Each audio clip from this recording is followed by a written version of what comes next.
राम राम जी। 3-4 दिन पहले मेरे को एक बहन जी का व्हाट्सएप पे मैसेज आया। मैं मौन होना चाहती हूँ, बहुत ज़्यादा ज़रूरी होने पर बोलूँ और आम बातचीत भी छूट जाए, इसके लिए कुछ बताइए।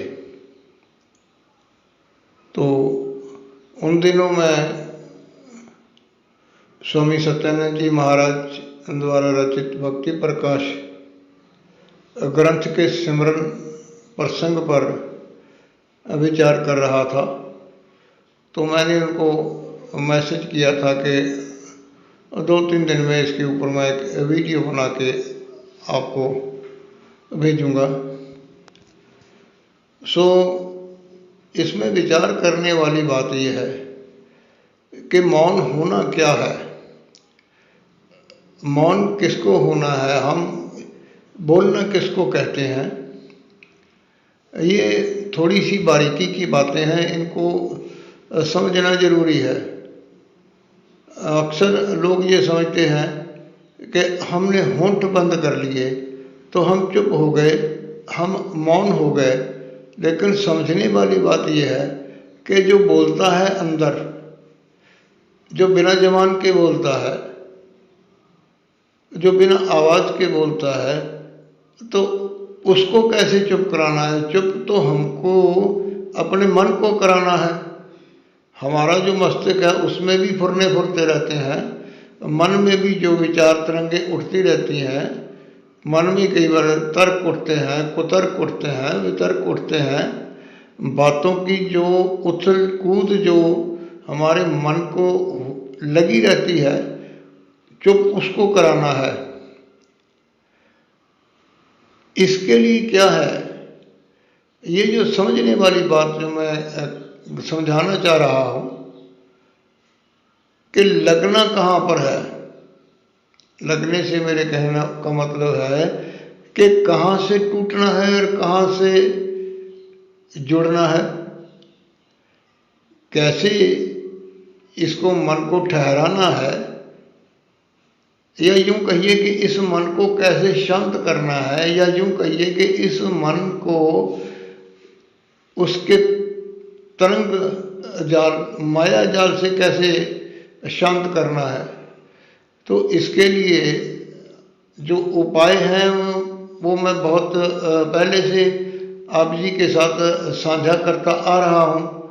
आज मैं आप जी के साथ सरल शब्दों में इस विषय पर जो है ना उसकी दोहराई करना चाहता हूँ कि समझने वाली बात यह है कि उन्होंने कहा कि मैंने दीक्षा ली है और बहुत समय से मैं जाप कर रही हूँ।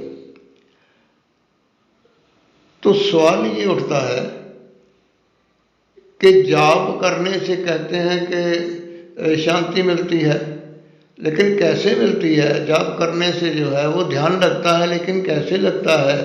और सिमरन करने से हमें समाधि की अवस्था प्राप्त होती है, लेकिन वो कैसे होती है, इन बातों को बारीकी से समझना जरूरी हो जाता है। तो स्वामी जी महाराज ने जाप और जाप के बाद अजपा जाप और अजपा जाप के बाद नाद कहा है। और मैंने इस सब्जेक्ट के ऊपर मेरे YouTube चैनल पर एक प्लेलिस्ट में जो है ना वो 23 ऑडियो वीडियोस हैं इसी सब्जेक्ट के ऊपर, सिमरन, ध्यान और नाद। सिमरन हम लोग करते हैं, माला से करते हैं, बिना माला के करते हैं, बोल के करते हैं, बिना आवाज़ बाहर निकाले करते हैं। तो वो सिमरन जो है वो हमें अंतर की तरफ ले जाता है, हमारे अंतर में सिमरन पैदा होने लगता है। सिमरन पैदा होने लगता है, उसको अजपा जप कहा है। अजपा जप में जब हम अपने ध्यान को लगाते हैं, जब हम अजपा जाप के साथ जुड़ना जान जाते हैं, यानी कि जुड़ जाते हैं, नहीं भी कर रहे हैं, हम बोल नहीं रहे हैं, लेकिन अंदर में जब तो चल रहा है उसको हम सुन रहे हैं कि मायने ये हुए कि हम उसमें समा रहे हैं, हमारा ध्यान उसमें केंद्रित हो रहा है। जब उसमें हमारा ध्यान केंद्रित हो रहा है तो उस वक्त हम बोलते नहीं हैं। इसके बाद जो अचप्पा जाप से अगला जो कदम है, जो अगला जो साधन है, अब वो नाद का है। और नाद जो है वो एक हल्की प्रकार की गूंज की आवाज़ है जो हमारे अंतर में, कानों में सुनाई देती है। यहाँ मैं एक बात फिर भी दोहरा रहा हूँ, कुछ लोगों ने ये कहना शुरू कर दिया है कि ये जो गूंज है या गूंज की आवाज़ है या स्वां की आवाज़ है, ये नाद नहीं है। लेकिन मैं आपसे ये कहना चाह रहा हूँ कि देखो, कुछ साधकों ने कहा है जी सू सू की आवाज़ आई, उसके बाद बाबा जी मेरे को तो रात को घंटियों की आवाज़ सुनाई दे रही है। किसी ने कहा जी मेरे को बांसुरी की आवाज़ सुनाई दे रही है। किसी ने कहा जी मेरे को पहाड़ से झरने के गिरने की आवाज़ सुनाई दे रही है। किसी ने कहा कि बाबा जी मेरे को तो जैसे तेज हवा चलती है तो पत्तों की सरसराहट होती है, वो आवाज़ सुनाई दे रही है। और एक साधक ऐसे भी हुए जिन्होंने कहा कि बाबा जी हमारे घर के पास में मंदिर है और वहाँ पर शाम को 6 बजे शंख ध्वनि होती है, तो वो शंख ध्वनि मेरे को आधी रात को भी सुनाई देती है। ये नाद के रूप है। इनको नाद तो मानते हैं ना, तो लेकिन ये आ कहाँ से रहे हैं? ये परमात्मा से आ रहे हैं और हमारी आत्मा को जगा रहे हैं। आत्मा सोई हुई नहीं है, लेकिन उसको जो है जगाने का मतलब ये है कि उसको प्रकाशित करना है, उसको डेवलप करना है, उसको महान बनाना है। उस आत्मा को जगाने के लिए, महान बनाने के लिए, परमात्मा से जोड़ने के लिए, परमात्मा की ओर से जो है ना वो नाद की ध्वनि आ रही है। अब यहाँ जो बात है जहाँ से ये शुरू हुई थी कि मौन, जब साधक नाद की आवाज़ को सुनने लगता है, जो सुनने लगता है तो उसकी जो सारी ऊर्जा है उसके सुनने में लग जाती है। जो अपनी बोलने की है, सुनने की है, करने की है, सहने की है, वो सारी जो ऊर्जा है वो सब उसको सुनने में लग जाती है। उसको सुनने में लग गई तो इसका मतलब हुआ कि हमारा ध्यान उधर टिक गया जाके। जब ध्यान उधर टिक गया तो मन शांत हो गया, मन शांत हो गया तो मन चुप हो गया। जब मन चुप हो गया तो तब हम उसमें लीन हो गए, तो उसमें हम समाधि की अवस्था में चले गए।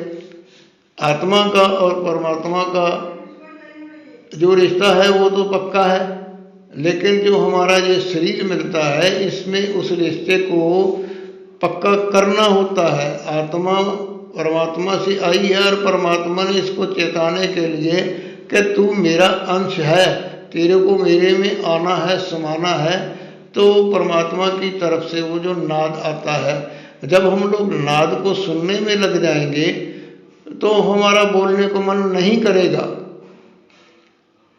मौन हो जाएंगे, चुप हो जाएंगे, शांत हो जाएंगे।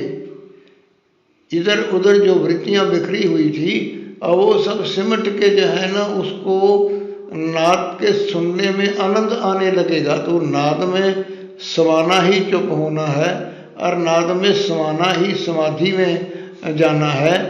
तो ये जो बात समझने की थी मैंने पहले भी समझाई है, आज आप जी के साथ मैंने इस बात को दोबारा साझा कर दिया है कि चुप होने का मतलब ये नहीं है कि बोलना नहीं है। चुप होने का मतलब ये है कि नाद में समाना है। जब हम नाद में समा जाएंगे तो हमारी जो बाहरी सेंसेस हैं वो सब सिमट के उस एक जगह पे केंद्र हो जाएंगी और उस केंद्रित हुई अवस्था में जो है उसको समाधि की अवस्था कहा जाता है। बाकी जो है ये अपने आप में एक क्रिया है, ये अपने आप में सभी योगों का सार है। सब योग क्रियाएं अपना के इसी अवस्था को प्राप्त करना है। देखो, मौन होना ये नहीं है कि चुप हो गए, मौन हो गए। तो कुछ संप्रदायों में, योगियों में इसको हठ योग कहा है। हठ से कुछ नहीं मिलता है। हठ करने से, द्वार बंद करने से अगर अंदर खुशबू है तो आप उसको ज़्यादा देर नहीं रोक सकते हैं। अगर कहीं आग सुलग रही है तो उसके ऊपर अगर आप कोई घास फूस डाल देंगे तो वो आग शांत नहीं होगी। वो अग्नि उस घास फूस को सुलगा के जला के बाहर निकल आएगी। ऐसे ही जो खुशबू है वो जो झरोखे होते हैं, जो झिरियाँ होती हैं, उनसे बाहर आ जाएगी।